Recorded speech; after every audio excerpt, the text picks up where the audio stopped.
Can't go anywhere. Good afternoon, Chair. Your meeting is now live. Thoroughly clean, mate. Thank you, Peter. Good afternoon, everyone. Welcome to today's Employment Committee. I'm getting quite a bit of feedback from someone, so if everyone could just mute themselves, that would be great. And we can get going.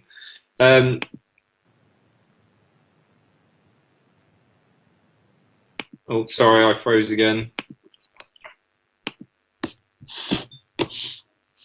Okay, everyone. Apologies, I'm clearly having technology issues, but we'll go ahead without the agenda. I'm sure I'll figure it out. People can remind me if I've forgotten something. So welcome to today's Employment Committee. We'll do a quick round robin just to check who is here. I'll start with myself. My name is Ben Dowling. I'm one of the Lib Dem councillors for Milton Ward and the chair of today's committee. Leader, could you go next? Hello, I'm Gerald Jackson. I'm leader of the council and I'm a member of this committee.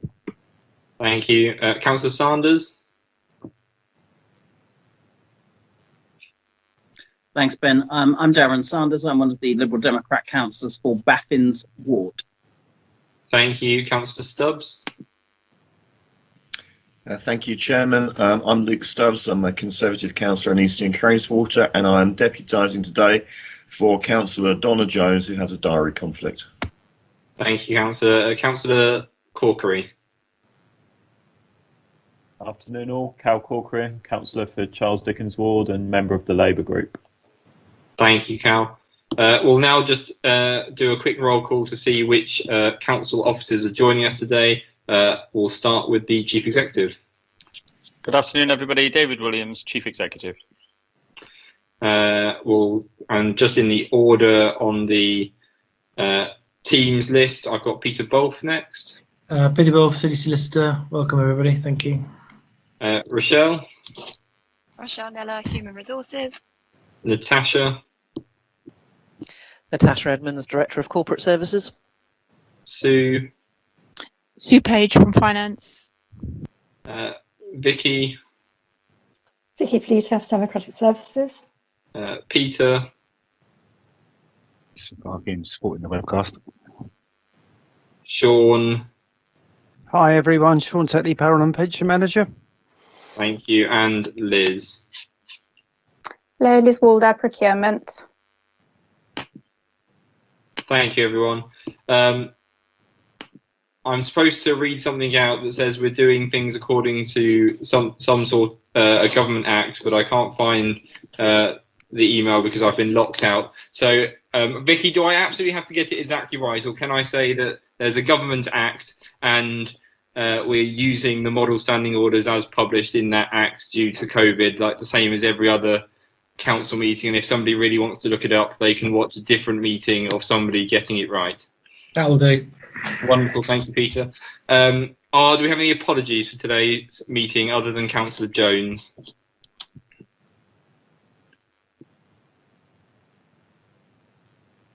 I haven't received any other apologies, Chair, but I didn't hear you call out Matthew Atkins, Councillor Atkins. Oh, apologies. He's not on my list. Is he? Councillor Atkins, are you here?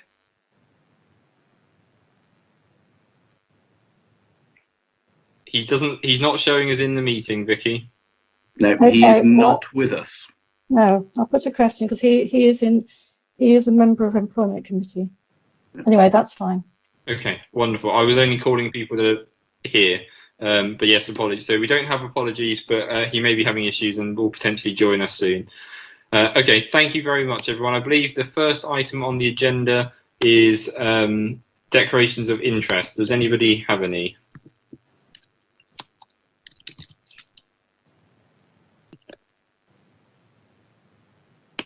Silence. Okay, thank you, everyone. The next item is, well, first of all, we've said we will vary the order in order to take the living wage report towards the front of the agenda, but I would like to just approve the minutes first, if that's okay with everyone. So we'll take the minutes. Can anyone, is anyone happy to propose the minutes? I'm happy to propose the minutes. Thank you, Leader. Anyone would like to second the minutes? I'm happy to second the minutes. Thank you, Councillor. Does anybody have any issues with the minutes? Okay, we shall consider those accurate and passed. Thank you, everyone. So, due to varying the agenda, can we take the item on the living wage next? I believe, Natasha, you said you were going to introduce this. Thank you, Chair. Yes, so this the purpose of this report is to update the committee on progress since the recommendations of the last committee in September. The committee asked that officers establish a working group. That has now been established with representatives from human resources, procurement, finance, legal and market research, and they are actively working on what was agreed at the last meeting. So that was that officers write to all of the contracts that are relevant and in the scope of the real living wage. So the working group has met and a survey has now gone out to an appropriate range of contractors that the council deal with in scope for the real living wage. The closing date for that survey is the 4th of December. And we are chasing up where necessary to make sure that we get as full a response to the survey and communications from all of those contractors so that we can then do the relevant analysis on the financial impact of becoming an accredited employer with the real living wage. And that work is now underway. And I also wanted to update the committee that we have also arranged a meeting with the Real Living Wage Organisation. That meeting will take place on the 10th of December and will be attended by myself, Rochelle Neller, our Assistant Director of HR, Councillor Vernon Jackson, Councillor Pitt and the Cabinet Member for Communities and Central Services, Councillor Chris Atwell, with the aim of taking this work further and in preparation for a final report to go to the committee in January. And that one will if there's anything that you want to add to that.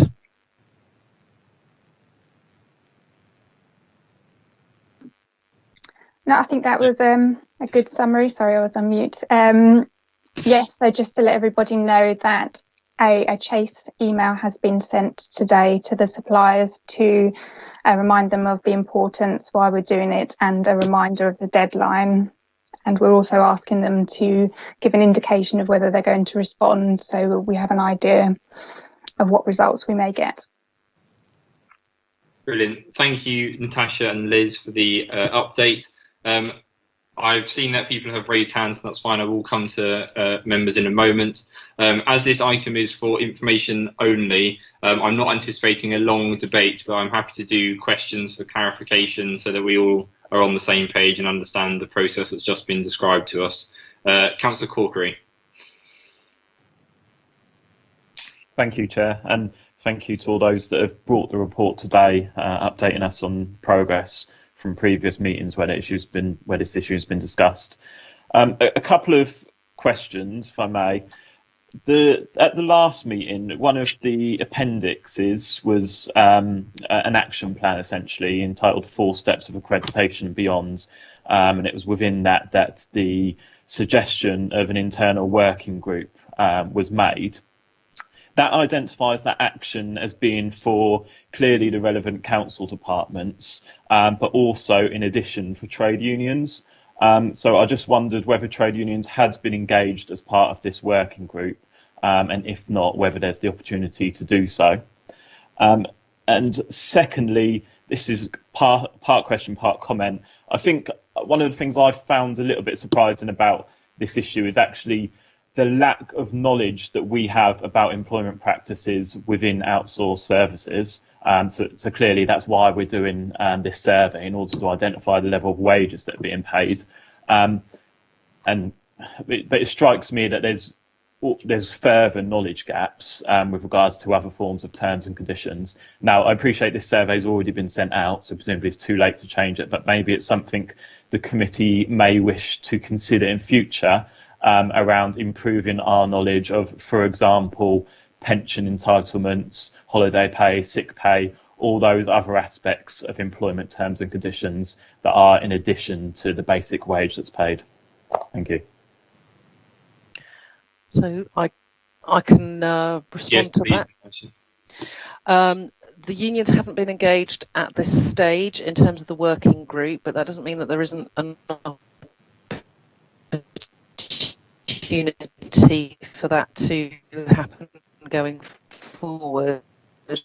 Really, because the main aspect of the work currently engaged a bit more about all of the steps that we then need to take thereafter. We will certainly engage with the unions on all of this. In terms of the lack of knowledge of working practices amongst outsourced services, a lot of outsourced service providers will consider that information to be commercially confidential and won't always necessarily share that information with us. And depending on the construct of the contract, some of those will be open book, but many of them won't be, so we wouldn't necessarily have access to that information. We would always seek to understand it where we can, but that's not always going to be possible in every situation. Thank you for the clarification, Natasha. Councillor Sanders.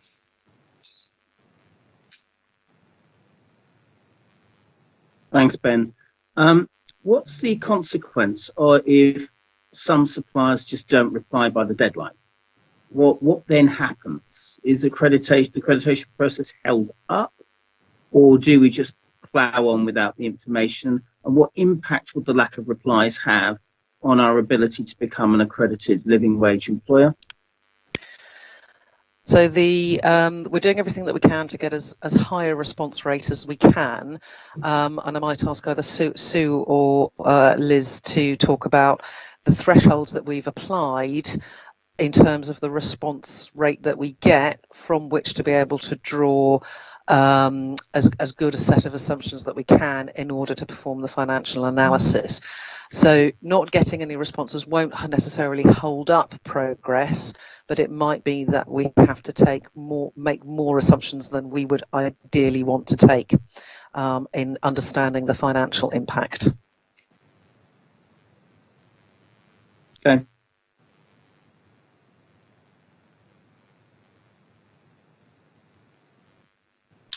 Thanks, both. Councillor Corkery. Thank you, Chair. Just a very brief follow-up in response to Natasha's response. In future, is it possible within procurement rules or legislation or whatever else for us to stipulate particular employment conditions? So for example, I mean, one of the big issues at the moment is clearly sick pay. Could the council take a position within its procurement processes that we will only award contracts or commission services through third-party organisations that pay full sick pay, as an example? I think I might ask Liz to answer that one, because that's not within my area of expertise. No, I mean, in our procurements, we can obviously request that they do so, but we can't actually mandate that on suppliers. It's not in line with the procurement regulations. I think the question was also raised whether going forward, obviously, we can stipulate that suppliers have to pay the living wage, and that's not something we are able to do. There's not a great deal of case law around at the moment for people who have done so. So I think going forward, it will have to take a risk-based approach in consultation with legal as well to look at doing so in our contracts. But recent training that I've been on for social value has just confirmed that it's not legal to do so under the procurement regulations. Thanks for that, Liz. Rochelle, did you have some stuff to add into this? Only to come in and say, with the employers that we've been engaging with, other local authorities, in relation to our learning around the real living wage and perhaps hurdles to overcome, this is exactly one of them, that the employers are stating that actually even once you become accredited, that it can be quite problematic around compliance and then future contracts because of the limitations enabling you to score against those criteria. So it's one of the potential problems that we're looking to work with other employers to learn how they've perhaps overcome those who are already accredited. So it is on our radar. Great, thank you. Councillor Sanders? Thanks, Ben. So just to be clear, the problems we face in terms of stipulating all our contractors to pay the real living wage is a legal one. It's got nothing to do with what we as a council might want to do. It's just running into the law and running into the regulations. Have I got that right?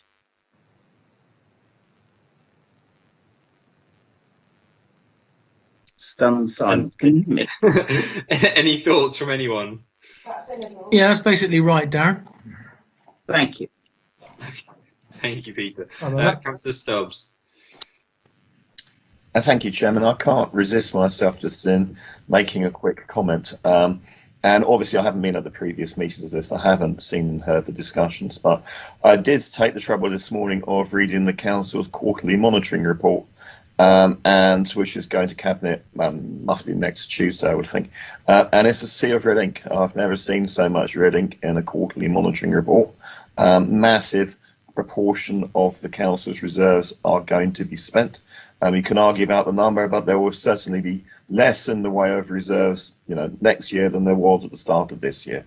And that is the background to all of this. So I think talk about, well, let's increase the cost of services further when we don't have a balanced and sustainable budget now, is frankly, I think it's unrealistic. Thank you, Councillor Stubbs. Unless there are any other questions for clarification, I think this item is just for accepting and listening to. So I'm keen to move to the next item unless there are any further questions. Silence, wonderful. Thank you, everyone, and thank you for officer inputs. If you have better places to be and are not needed for the future items, then we completely understand if you drop off at this point. Next item up for conversation is the sickness absence quarterly report. Who have we got to introduce this? I'm assuming Rochelle. It is wonderful. Thank you. Over to you, Rochelle. Thanks, Councillor.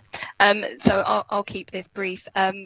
The main message to take from the report is we continue to see a reduction in average days lost, reducing from the September report of 9.33 days per person to 9.22 days per person.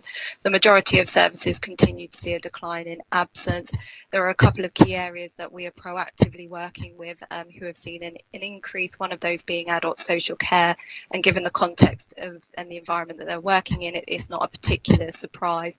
So we have our wellbeing coordinator and the HR business partner working with the senior management team there to proactively work with staff to understand more about the reasons for absence outside of the COVID, obviously, spectrum, and see how we can support them. But the main areas are around just general resilience at this late stage in the year, and it being a very, very long year. The other area that we're keeping a close watch on is musculoskeletal in terms of reasons for absence levels, because we have seen a slight trend in musculoskeletal absences increasing across the City Council as a general rule. Again, not entirely surprising given the complete change in operating environments for many staff. So again, we're promoting the risk assessments at home and for those in the offices, and we're also continuing to supply office equipment where needed in the form of chairs, monitors, footstools, all of those sorts of things to assist with the risk assessments. So key reminders there.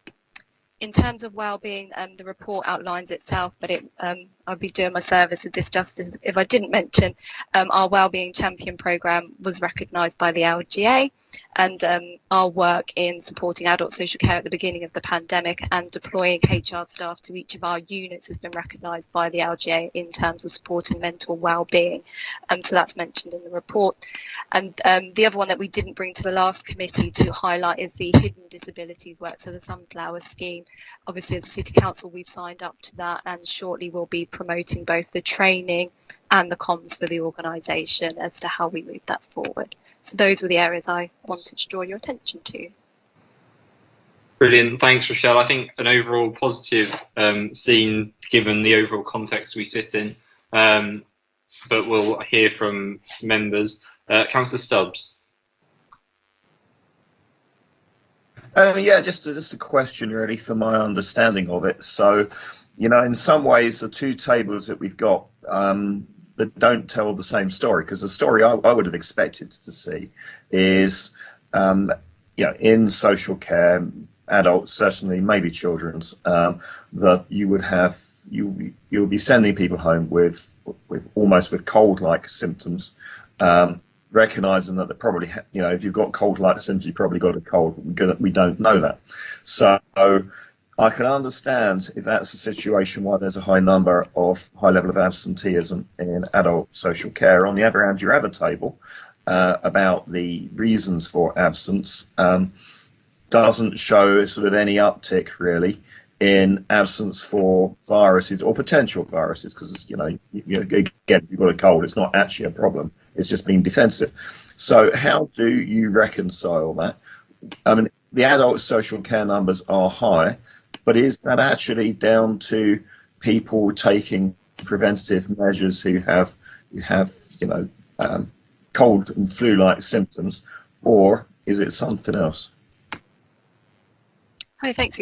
Yeah, it will be a slight mix of both. I think it's probably important to clarify that if people are self-isolating, they're not recorded as sick if it's for a COVID-related reason. If they're asked to isolate because they come up on a test and trace, or they meet the COVID criteria for being symptomatic, because the City Council made a commitment to record that separately and not against the absence levels. So you wouldn't necessarily see a trend difference there because it's recorded separately.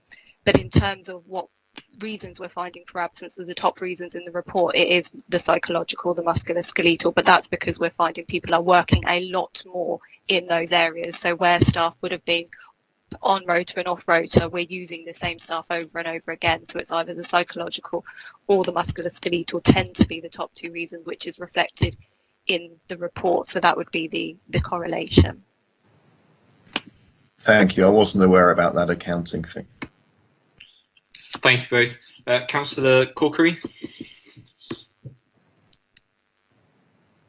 Thank you, Rochelle, to the report, and congratulations, and please pass on all our thanks to the teams that have been involved in, particularly in the Wellbeing Champion programme, which, as I say, has been recognised by the LGA, which is kind of really talks to the benefits it has for staff. So thank you very much for that. Just a quick question, something that we've discussed before a number of times, the recording of work-related stress, which I know is now being recorded as a separate category.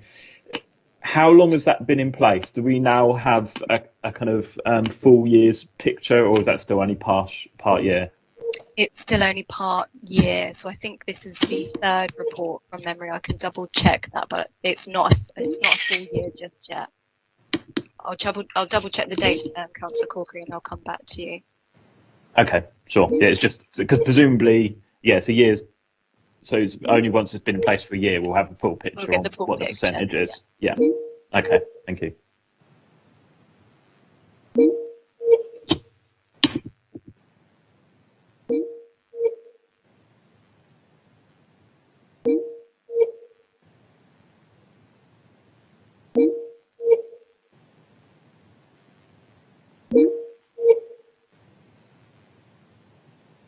Chairman, have we lost you momentarily? I think we had, David.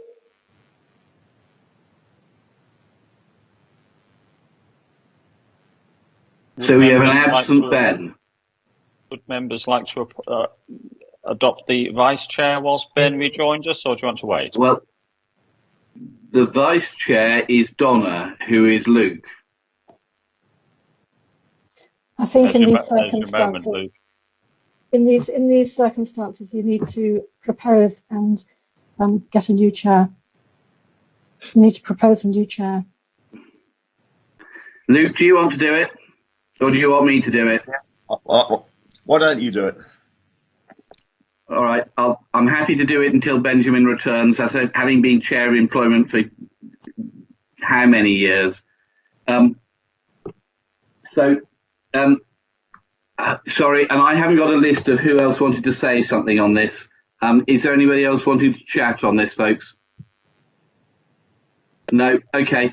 Are we all right then with that, with the sickness report, to accept that and thank everybody? I think it's right. We do minute our thanks to the group who did get their recognition from the LGA and record our thanks to them. But I think it's also right that we record our thanks to everybody who's working so hard during the pandemic, because I think people really are putting themselves out.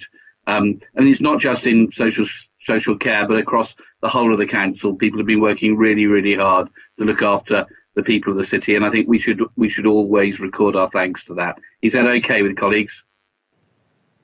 Yeah. Okay. Next thing then, reward and recognition. Who's going to leap into that? Rochelle, do you want to jump in? Yeah. Tell us what we need to know, and are we all going to get medals? I'll maybe add on another recommendation. Gongs for all. So this was a paper that we were asked to bring back following the last committee meeting in September, with a view to reviewing our options. At the last committee, we made a recommendation to hold some form of community award ceremony when it was safe to do so, and we were asked to keep that as a recommendation, which we have done so, because we do think it's really important to build a culture of recognition both inside the organisation, but actually wider than that, more collaboratively. This response has been community-based, as the leader just mentioned, so we've maintained our recommendation there. We were also asked to table the existing mechanisms for reward within the organisation, and we have done so in one of the appendices. And it's probably quite important to note that, because I know there's always a lot of discussion around honorariums. Honorariums have not been used to recognise contribution towards the COVID situation throughout the pandemic, and that's not because we don't feel that people have responded in the way that we had hoped and have gone above and beyond. It's just simply not an appropriate mechanism for individual officers to determine local remuneration for staff on such a corporate-wide event. So there have been no honorariums paid in relation to the COVID situation. At the last committee, we discussed other more tangible forms of reward, and we didn't feel the timing was right last time to make a recommendation in relation to an additional day's annual leave, and that was related to, at the time the report was written, we hadn't collated what leave had been used over the summer period, essentially. We've now been in a position to review that with directors, and actually after a huge push over the summer and through September and October, we do feel that it's now an appropriate mechanism that members could consider awarding an additional day leave, because we are quite confident that there won't be huge numbers of staff carrying over excess annual leave into the next leave year, with the exception of adult services, who obviously find themselves in a difficult situation. If members were minded to agree an additional day's annual leave, we would make the recommendation that that is taken on the same day for the majority of staff who are able to take that, because what we find is then that limits the email traffic, the workload piling up. If everybody takes a day at different times, it can be very hard to catch up again. So our recommendation would be Christmas Eve or New Year's Eve, and in very much the same way that we've awarded sandwich days in the past as an employer, as supported by members. So that's what we've included in the report as an addition, and over to members to discuss. Thanks, Michelle, and apologies everyone. My technology is not serving me well today. But I am back in the meeting and paying attention. Thank you to whomever took over from me. That's all right, Ben. I'm happy to do technology training for you if that is going to help. Thank you, Leader. That offer is highly appreciated as always. Members, any questions or comments before we get into further discussion? Councillor Vernon-Jackson. Well, I've got two. Rochelle, my concern with this is, because we have done sandwich days around Christmas and New Year, I'm not sure I understand. I don't think people will see this as any different to that. So we have given people some time off, and I don't know what the proposal is this year, haven't even looked at the dates. We have given people some time off between Christmas and New Year in previous years. Is this going to feel any different or any better to that, Rochelle? Well, we're not. The way the calendar falls this year, we wouldn't be eligible. So it's normally where a day sandwiched in between a weekend and a bank holiday. Yeah. So there would be one working day, and the calendar, as far as I'm aware, we've triple checked, doesn't fall that way, so it wouldn't be a question that we would be bringing to members. So you wouldn't essentially be getting both. So it may not feel entirely different, but it would maintain that position at a very after a very difficult year. Yeah. Okay, now that's fine. And my second bit would be to say, just so members are aware, I've written to the Chancellor of the Exchequer ahead of his announcement tomorrow, because I think it seems to me outrageous to suggest that people who have been working as hard as people have at the council here should be in line for a pay freeze as their recognition for all the work that they've put in. I just don't know how I would go down to the Gunwharf unit at Harry Sopnick House in the isolation part there, where people are working to get people out of hospital, make sure they're safe in an isolation unit before going back to their own care homes to break the cycle of infection from the pandemic, and go to them and say, I'm very sorry, but the government doesn't think you're worth a pay rise this year. I think it's outrageous. So I think we need to do what we can, but we need to be mindful that the money we have to spend is effectively all comes from government, or the vast majority of it. But I do hope the government doesn't go down the route of saying that over this year people work less than are worth less than in previous years, where people have worked so incredibly hard. Thank you, Leader. Councillor Stubbs. Sorry, is it? Just to say, really, just to sort of to go against that. I mean, do not forget that a tenth of the economy of this country has gone, and it's not all going to spring back. There was figures out from earlier in the year which showed, in about the middle of the year, it showed private sector pay falling at a rate of about 3% a year, while public sector pay was growing by the same amount. I mean, you can't justify that gap. The lockdown has made this country significantly poorer, and that effect will carry on for some years to come. That is the reality of it. That is why, and even though no one's really admitting it yet, but it's true, that people are going to be paid less than they otherwise would in both the private and the public sector. Benefits will be affected, and taxes are going to be higher. I mean, that's just the facts of it. I mean, I think it's a pretty awful situation to be in.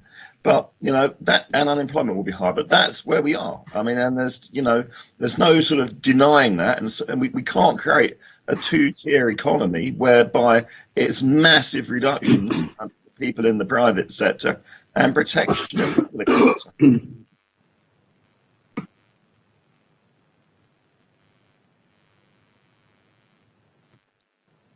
Thank you, Councillor Stubbs. Councillor Corkery. Thank you, Chair. Just a quick question in terms of what other councils are doing with regards to recognising people and rewarding them that have worked over the course of this year.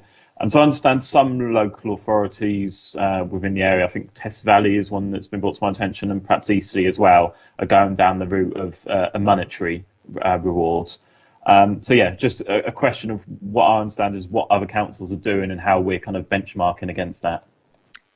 Yeah, we've outlined that, Councillor, in Appendix 2, I believe. At the time of reporting, those were the councils. We've got Hertfordshire Council offering additional days annual leave on the 24th of December. There's a list there. I won't read through them, but I've got some additional information back from South East employers, specifically about our region, which we didn't have when we published the report. So in addition to the ones that are listed in the report, we've got one district and two unitaries not discussing any additional reward at all.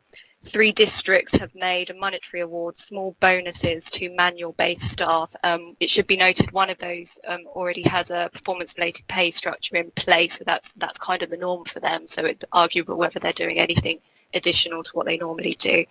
And 2 districts and 1 unitary have offered 1 additional day's leave. So we're confident we're in the range of what others are doing. And I know there was some suggestion from trade union colleagues that perhaps we could use the job retention scheme payment that we should have been receiving in January to kind of disperse across the organisation. But we won't be receiving that money now because obviously the scheme has been extended until March. And having spoken initially to finance colleagues, the expectation is that money will go back to cover some of the costs, because as an employer we decided to pay 100% of wages instead of the 80% which the government were allowed. So there wouldn't be the finances to do that. But yeah, as a report, a summary is in the back of the report as well as those comments there.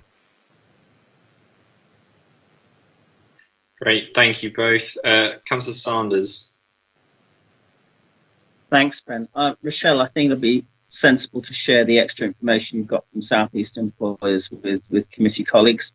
Certainly that seems consistent with what I've been picking up.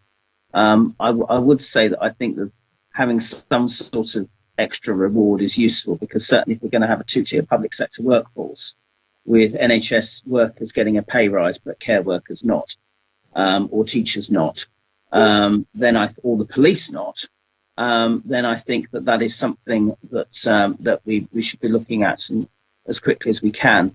But obviously we face a £12 million budget hole thanks to the virus, and so we have to go along prudently with whatever we can. One question, which is around the flexibility between Christmas Eve and New Year's Eve.